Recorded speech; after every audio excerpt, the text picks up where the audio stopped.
வணக்கம். இன்னைக்கு நாம வீடியோவில் என்னுடைய ஃபாலோவர் கேட்ட கேள்விக்கான பதிலை தான் பார்க்க போகிறோம்.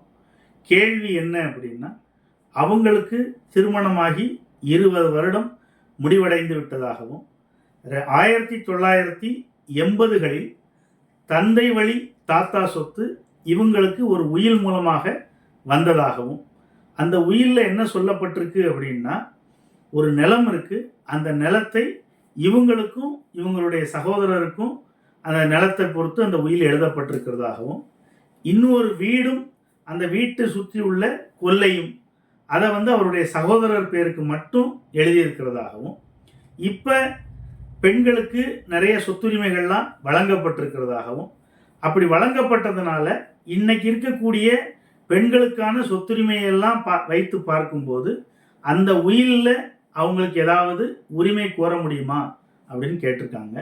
அதற்கான பதிலை தான் இப்போ பார்க்க போகிறோம். பதில் என்ன அப்படின்னா, உயில் அப்படிங்கிறது எந்த நோக்கத்துக்காக ஏற்படுத்தப்பட்டதோ அந்த நோக்கம் நிறைவேறிடுச்சு. இன்னொன்று, அந்த உயிலை எழுதினவங்க இப்போ உயிரோட இல்லை. இந்த சூழ்நிலையில் அந்த உயிலில் இருக்கக்கூடிய சரத்துக்களை எந்த காரணத்தை கொண்டும் நம்ம மாற்றம் செய்ய முடியாது.